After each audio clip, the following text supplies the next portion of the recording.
Good evening, Raiders Nation, and welcome to your NFL wrap-up, live from the shadow of Allegiant Stadium. Yep, the Death Star itself, where the silver and black faithful are buzzing after a much-needed victory. The Las Vegas Raiders snapped their 4-game losing streak with a gritty win over the Tennessee Titans. But here's the million-dollar question. Is this the spark that reignites the Raiders' legendary commitment to excellence, or just a mirage in the desert?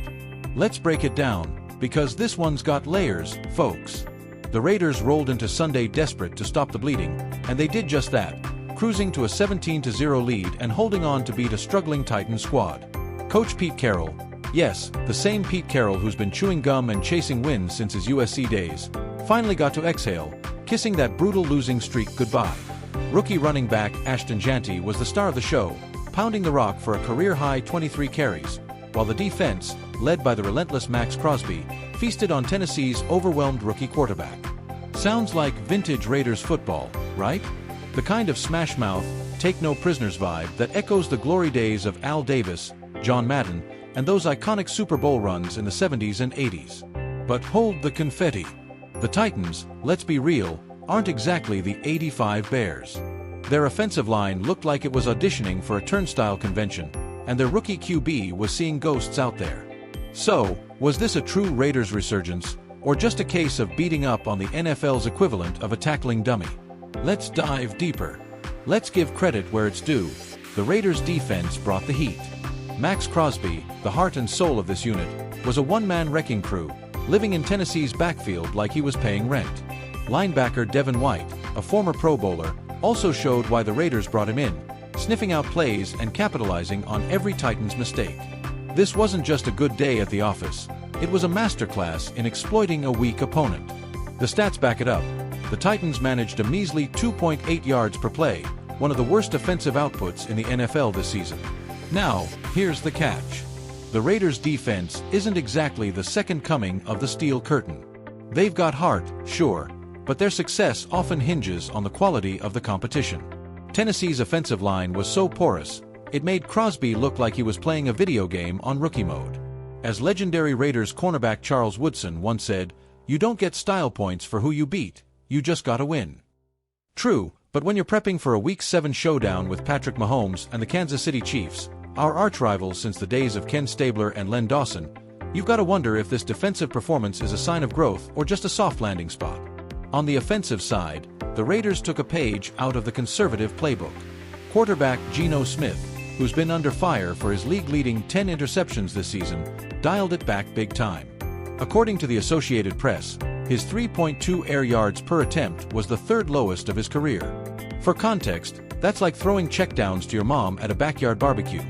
Not exactly the downfield fireworks we saw from Geno in Week 1 against New England.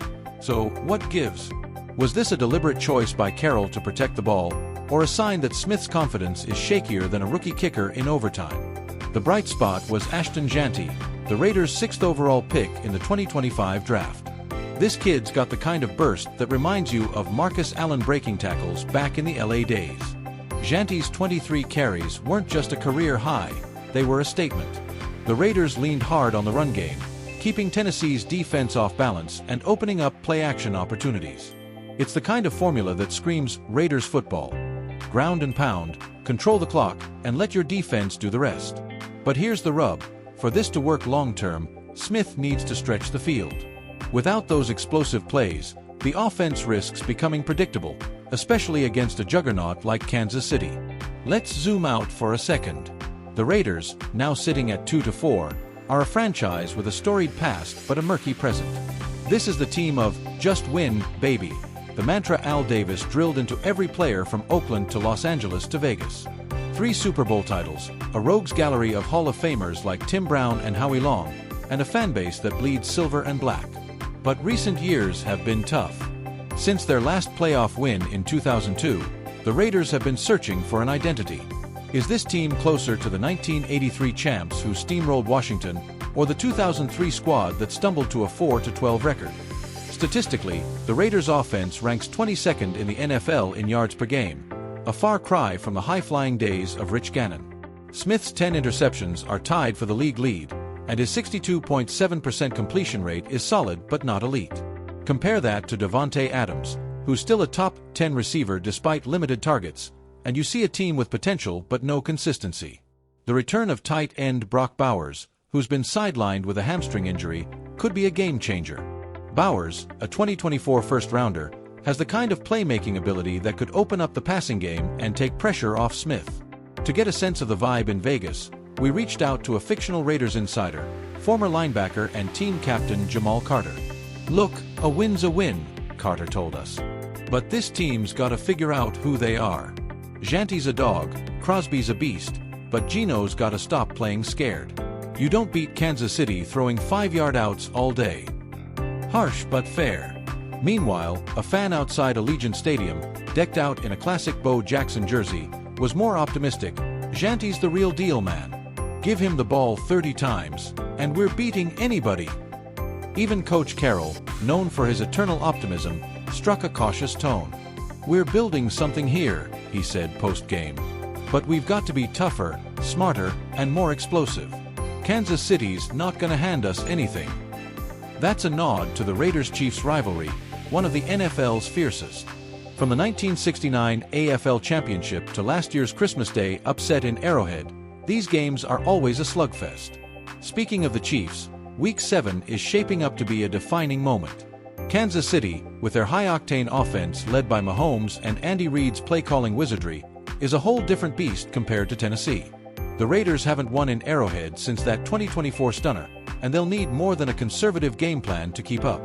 If Smith can't find his Week 1 swagger and connect with Adams downfield, it could be a long day for Raiders Nation. The bigger picture? This win keeps the Raiders' playoff hopes alive, but at 2-4, they're still on the outside looking in. A victory over Kansas City could shift the narrative, proving this team is more than a one-hit wonder. But a blowout loss could send them spiraling back to the drawing board. The AFC West is a gauntlet. Don't forget the Chargers and Broncos are lurking, and the Raiders need to stack wins to stay in the hunt. Before we wrap, a quick nod to the Raiders' legacy. Did you know the 1976 Raiders, led by Ken, the Snake Stabler, went 13-1 and won Super Bowl 11? That team's commitment to excellence set the standard for every squad since. And here's a fun fact. The Raiders' black jerseys were inspired by the intimidating vibe of Darth Vader, fitting for a team now playing in the Death Star. Pop culture tie-in. Think of this team as the Mandalorian of the NFL, a little rough around the edges but always ready to fight. So, Raiders Nation, what do you think? Is this win a turning point, or just fool's gold? Drop your takes in the comments, and don't miss our live coverage of the Raiders-Chiefs showdown next Sunday at 4:25 p.m. Eastern on CBS. Tune in right here for all the pre-game hype, post-game breakdowns, and maybe even a few surprises from Allegiant Stadium. Until then, keep the silver and black flag flying high, and let's go Raiders!